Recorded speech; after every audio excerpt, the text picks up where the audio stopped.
Vikas Kitchen Recipes-ലേക്ക് സ്വാഗതം.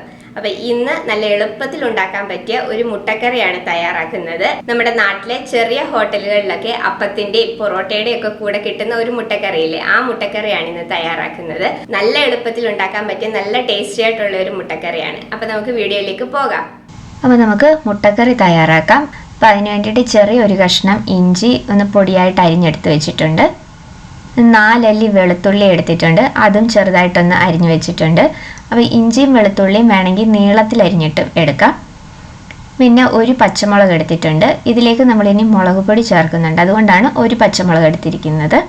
കുറച്ച് കറിവേപ്പില എടുത്തിട്ടുണ്ട്. പിന്നെ ഞാനിവിടെ 3 സവാളയാണ് എടുത്തിരിക്കുന്നത്, മീഡിയം വലിപ്പത്തിലുള്ള 3 സവാള. ഈ ഒരു മുട്ടക്കറിയിലേക്ക് നമുക്ക് തക്കാളി വേണ്ട. പിന്നെ കുറച്ച് ചൂടുവെള്ളം വേണം, അത് ഞാൻ ഇവിടെ തിളപ്പിക്കാനായിട്ട് വെച്ചിട്ടുണ്ട്. അപ്പോൾ ഇനി മുട്ടക്കറി തയ്യാറാക്കാം. അതിനായിട്ട് ചൂടായ ഒരു പാനിലേക്ക് വെളിച്ചെണ്ണ ഒഴിച്ചു കൊടുക്കാം. വളരെ കുറച്ച് വെളിച്ചെണ്ണ മാത്രം മതി. എണ്ണ ചൂടാകുമ്പോൾ അതിലേക്ക് കടുക് ഇട്ട് കൊടുക്കാം. കടുക് ഒന്ന് പൊട്ടി വന്നു കഴിയുമ്പം അതിലേക്ക് നമുക്ക് വറ്റൽ മുളകും കൂടെ ചേർത്ത് കൊടുക്കാം. കടുക് ചേർക്കാൻ താല്പര്യമില്ലാത്തവർ ചേർക്കണം എന്നില്ല. അപ്പോൾ ഇനി നമ്മൾ അരിഞ്ഞു വെച്ചിരിക്കുന്ന ഇഞ്ചിയും വെളുത്തുള്ളിയും ഇതിലേക്ക് ചേർത്ത് കൊടുക്കാം. പച്ചമുളകും കറിവേപ്പിലയും കൂടെ ചേർത്ത് കൊടുക്കാം. ഇത് ഇത്രയും കൂടെ ചേർത്തതിന് ശേഷം നന്നായിട്ടൊന്ന് വഴറ്റിയെടുക്കാം. ഒരുപാട് മൂപ്പിച്ചെടുക്കേണ്ട ആവശ്യമൊന്നുമില്ല, ചെറുതായിട്ടൊന്ന് വഴറ്റിയെടുത്താൽ മാത്രം മതി.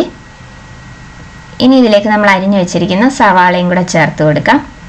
അപ്പോൾ സവാള നമ്മൾ സാധാരണ മുട്ടക്കറിക്കൊക്കെ വഴറ്റുന്നത് പോലെ ഒരുപാട് വഴറ്റിയെടുക്കേണ്ട ആവശ്യമില്ല. സവാള ചെറുതായിട്ടൊന്ന് വാടി വന്നാൽ മാത്രം മതി. ഇതിലേക്ക് കുറച്ച് ഉപ്പും കൂടെ ചേർത്ത് കൊടുക്കാം. ഉപ്പും കൂടെ ചേർത്തിട്ട് ഉള്ളി ചെറുതായിട്ടൊന്ന് വാടി വരട്ടെ. ഇപ്പോൾ ഉള്ളി ഒന്ന് വാടി വന്നിട്ടുണ്ട്. അപ്പോൾ ഇനി നമുക്കിതിലേക്ക് പൊടികളൊക്കെ ചേർത്ത് കൊടുക്കാം. ഇതിലേക്ക് 1/4 ടീസ്പൂൺ മഞ്ഞൾപ്പൊടി ചേർത്ത് കൊടുക്കാം. ഇനി ഞാനിവിടെ മുളക് പൊടിയാണ് ചേർക്കുന്നത്. 2 ടീസ്പൂൺ മുളക് പൊടി ചേർത്ത് കൊടുക്കാം. ഇത് കാശ്മീരി മുളക് പൊടിയൊന്നുമല്ല, നല്ല എരിവുള്ള മുളക് പൊടിയാണ്. ഇനി മല്ലിപ്പൊടി ചേർത്ത് കൊടുക്കാം. 1/2 ടീസ്പൂൺ മല്ലിപ്പൊടി ചേർത്ത് കൊടുത്തിട്ടുണ്ട്. 3/4 ടീസ്പൂൺ ഗരം മസാലപ്പൊടിയും ചേർത്ത് കൊടുത്തിട്ടുണ്ട്. പൊടികളുടെ ആ ഒരു പച്ച ചൊവയൊന്ന് മാറി പൊടികളൊന്ന് മൂത്ത് വരട്ടെ. പൊടികൾ നന്നായിട്ടൊന്ന് മൂത്ത് വന്നതിന് ശേഷം നമുക്കിതിലേക്ക് ചൂടുവെള്ളം ഒഴിച്ചു കൊടുക്കണം.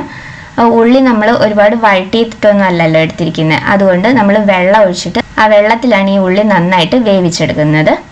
അപ്പോൾ പൊടികളൊന്ന് മൂത്ത് വന്നിട്ടുണ്ട്. അപ്പോൾ ഇനി നമുക്കിതിലേക്ക് വെള്ളം ചേർത്ത് കൊടുക്കാം. ഞാനിപ്പോൾ 1/2 കപ്പ് ചൂടുവെള്ളമാണ് ഇതിലേക്ക് ചേർത്ത് കൊടുക്കുന്നത്. പച്ചവെള്ളം ഒഴിക്കരുത്, ചൂടുവെള്ളം തന്നെ എടുക്കണം. ചൂടുവെള്ളം കൂടെ ചേർത്തതിന് ശേഷം നമുക്കിത് അടച്ചു വെച്ച് ഇത് നന്നായിട്ടൊന്ന് കുക്ക് ചെയ്തെടുക്കാം.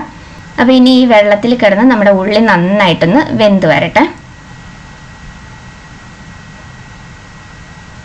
അപ്പോൾ ഇനി ഇതൊന്ന് തുറന്ന് നോക്കാം. അപ്പോൾ നമ്മുടെ ഉള്ളിയൊക്കെ നന്നായിട്ട് വെന്ത് വന്നിട്ടുണ്ട്. അപ്പോൾ ഇതിന് ഇത്ര ഒരു ഗ്രേവി ഇരുന്നോട്ടെ, കാരണം ഹോട്ടലിൽ നിന്ന് കിട്ടുന്ന മുട്ടക്കറിയിൽ കുറച്ച് ചാറുള്ള ഒരു മുട്ടക്കറിയാണല്ലോ. അപ്പോൾ അതുകൊണ്ട് ഈ ഒരു ഗ്രേവി വേണം ഇതിന്. ഉള്ളിയൊക്കെ നന്നായിട്ട് വെന്ത് വന്നിട്ടുണ്ട്. അപ്പോൾ ഇനി നമ്മൾക്കിതിലേക്ക് മുട്ട ചേർത്ത് കൊടുക്കാം. ഞാനിവിടെ 5 മുട്ടയാണ് പുഴുങ്ങി വെച്ചിരിക്കുന്നത്. ഉപ്പിട്ട് പുഴുങ്ങി തോടൊക്കെ കളഞ്ഞു വെച്ചിരിക്കുന്നതാണ്. ഈ മുട്ടയും കൂടെ ഇനി നമ്മുടെ കറിയിലേക്ക് ചേർത്ത് കൊടുക്കാം. മുട്ട ചെറുതായിട്ടൊന്ന് വരഞ്ഞിട്ട് വേണമെങ്കിലും ചേർത്ത് കൊടുക്കാം, അപ്പം പെട്ടെന്ന് തന്നെ മസാലയൊക്കെ മുട്ടയുടെ ഉള്ളിലേക്ക് പിടിക്കും. അപ്പോൾ മുട്ടയും കൂടെ ചേർത്ത് കൊടുത്തതിന് ശേഷം നന്നായിട്ട് ഇതെല്ലാം ഒന്ന് മിക്സ് ചെയ്തിട്ട് ഒരു 1-2 മിനിറ്റ് ഈ ഒരു ഗ്രേവിയിൽ കിടന്ന് മുട്ട നന്നായിട്ടൊന്ന് തിളയ്ക്കട്ടെ.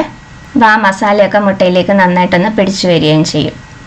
ഇപ്പോൾ ഒരു 2 മിനിറ്റ് നന്നായിട്ട് മുട്ട ഈ ഗ്രേവിയിൽ കിടന്ന് നന്നായിട്ടൊന്ന് തിളച്ചിട്ടുണ്ട്. അപ്പോൾ ഒരുപാട് സമയം മുട്ട ചേർത്തതിന് ശേഷം നമ്മൾ ഗ്രേവി ഇട്ട് തിളപ്പിക്കരുത്, അപ്പം മുട്ട ഹാർഡായി പോകും. ഇനി ഇതിലേക്ക് കുറച്ച് കറിവേപ്പിലയും കൂടെ ചേർത്ത് കൊടുക്കാം. അപ്പോൾ ഇത്രയേ ഉള്ളൂ നമ്മളുടെ ഹോട്ടൽ സ്റ്റൈലിലുള്ള മുട്ടക്കറി. നല്ല എളുപ്പത്തിൽ തയ്യാറാക്കാൻ പറ്റിയ ഒരു മുട്ടക്കറിയാണ്. നമുക്ക് ഹോട്ടലിൽ നിന്ന് കിട്ടുന്ന മുട്ടക്കറിക്ക് ചെറിയൊരു മധുരം ഉണ്ടല്ലോ, അപ്പോൾ അതിന് വേണ്ടിയിട്ടാണ് 3 സവാള ചേർത്തത്. 3 സവാള ചേർക്കുമ്പോൾ ആ ഒരു ചെറിയ മധുരം നമ്മുടെ കറിക്ക് വരും. അപ്പോൾ എല്ലാവരും ഒന്ന് തയ്യാറാക്കി നോക്കണം. നല്ല ടേസ്റ്റാണ്, എളുപ്പത്തിൽ തയ്യാറാക്കാൻ പറ്റിയതാണ്. കുറഞ്ഞ ചിലവിൽ എളുപ്പത്തിൽ തയ്യാറാക്കാൻ പറ്റിയ നല്ല ടേസ്റ്റി ആയിട്ടുള്ള ഒരു മുട്ടക്കറിയാണിത്. ഉള്ളി വഴറ്റി സമയം കളയേണ്ട ആവശ്യമൊന്നുമില്ല, തക്കാളി ചേർക്കേണ്ട, ഇതൊന്നും ഇല്ലാതെ തന്നെ നല്ല ടേസ്റ്റി ആയിട്ടുള്ള മുട്ടക്കറി തയ്യാറാക്കാനായിട്ട് പറ്റും. അപ്പോൾ ഇതിന് മുന്നേ ഞാൻ മുട്ട മലായിയുടെ വീഡിയോയും മുട്ട അവിയലിൻ്റെ വീഡിയോയും ഇട്ടിട്ടുണ്ട്. അതിൻ്റെ 2 ലിങ്ക് ഡിസ്ക്രിപ്ഷനിൽ കൊടുത്തേക്കാം. അപ്പോൾ ഈ ഒരു മുട്ടക്കറി എല്ലാവരും തയ്യാറാക്കി നോക്കിയിട്ട് നിങ്ങളുടെ അഭിപ്രായങ്ങൾ കമൻസിലൂടെ അറിയിക്കണം. വീഡിയോ ഇഷ്ടമായിട്ടുണ്ടെങ്കിൽ ലൈക്ക് ചെയ്യാനും ഷെയർ ചെയ്യാനും സബ്സ്ക്രൈബ് ചെയ്യാനും മറക്കരുത്. അപ്പോൾ അടുത്ത വീഡിയോയിൽ വേറൊരു നല്ല റെസിപ്പി ആയിട്ട് കാണാം. താങ്ക്